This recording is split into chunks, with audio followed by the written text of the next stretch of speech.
All right, let's jump right in. We're going to talk about what is, without a doubt, the most critical decision any new school has to make: designing its academic core. It doesn't matter if you're going for CBSE, IB, or a state board affiliation. The curriculum and the teaching style you lock in from day one, that's what's going to define your school for years to come. So, let's get into it. So let me ask you a question, and this is for every school leader out there. When you finally open your doors, what is the one thing that will truly define your success right from the get-go? It's not the fancy building, it's not the marketing campaign, it's something much, much more fundamental. The answer? It's your academic blueprint. This is the master plan. It dictates what students learn, how they learn it, and when they learn it.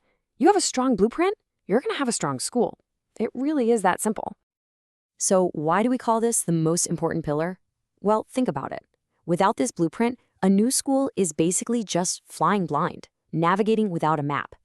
And that lack of direction, it leads to a whole set of very common, totally predictable, and really damaging problems that can sink a school before it even gets a chance to get started.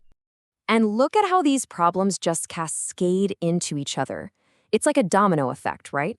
When you've got inconsistent teaching, that leads directly to confused parents and, of course, weak learning outcomes for the kids. A lack of clear planning means you're never, ever ready for those inspections. A solid academic blueprint is the antidote here.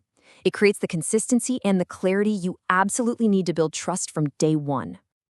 Now, to build that blueprint, we first have to understand its two core parts: curriculum and pedagogy. People throw these words around all the time, sometimes using them to mean the same thing, but they're not. They represent two totally distinct ideas: the what and the how of education. Here's the best way to think about it. The curriculum, that's like the architect's detailed drawing, the plan of what exactly needs to be built. Pedagogy, on the other hand, is the builder's craft. It's the technique, the skill, the art they use to bring that plan to life in the classroom. You absolutely need both to create something amazing. And it's so important to get this. A curriculum is way more than just a syllabus or list of topics. It's the entire ecosystem of learning. We're talking everything from your big, high-level yearly goals all the way down to the specific activities and tests you're going to use in every single class. Now, pedagogy, this is where the classroom magic really happens. This is the how. Are you going to be a school that just lectures its students? Or are you going to embrace modern, engaging methods like experiential learning or project-based learning? The pedagogy you choose literally defines the day-to-day experience for your students and your teachers. Okay, so now that we've got the what and the how sorted out, we can get to the first huge decision you have to make when building your blueprint: choosing the right framework. Whether you go with CBSE, IB, or a state board, this choice is going to set the entire philosophical tone for your school. So let's break this down real simple. CBSE today is all about competency and applying knowledge to the real world. That's a big shift from just memorizing facts. The IB, well, that's built on students asking questions and developing a global mindset. And state boards, they typically offer a more structured foundational syllabus. The key here, the most important part, is to pick the one that fits perfectly with your school's unique vision. All right, so you've picked your framework. Now what? How do you actually build this curriculum? Don't worry, we've broken the whole thing down into 5 clear steps. This is a path that takes you from that big, high-level vision right down to a daily lesson plan. This is your roadmap right here. It all starts with your unique philosophy. Are you a STEM school, a school focused on the arts? Then you pick the board that matches that. From there, you map out the entire year, then you break it down into detailed lessons. And this last one, step 5, is critical. You have to build in a system for constant feedback and improvement. A great curriculum is never finished. It's a living, breathing document. And now for the final piece of the puzzle: execution. I mean, a plan on paper is just paper, right? Getting it from the page into the classroom requires a really solid action plan.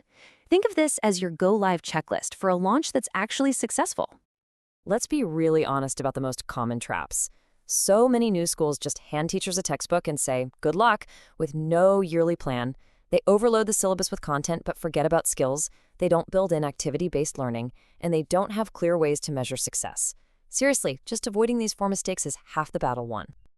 You've heard the saying, timing is everything, right? Well, it's absolutely true here. A successful launch doesn't happen overnight. You should be starting your curriculum design a good 6 to 7 months before the academic year even begins. That gives you the time you need for real planning, for teacher training, and for getting parents on board. It ensures everyone is aligned and ready for a smooth, confident start.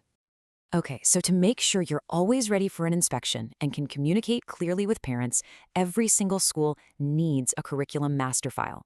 Just think of it as your school's central brain for academics. It holds your vision, your yearly plans, your teaching methods, your policies, all of it. It's the tangible proof that your school is not only academically strong, but also incredibly well organized. So, as we wrap this up, I want to leave you with the most important question of all. When you strip away the syllabi and the schedules, what is the unique academic promise that you are making to every single student who walks through your doors? Because ultimately, your academic blueprint, that is the ultimate expression of that promise. Make it a great one.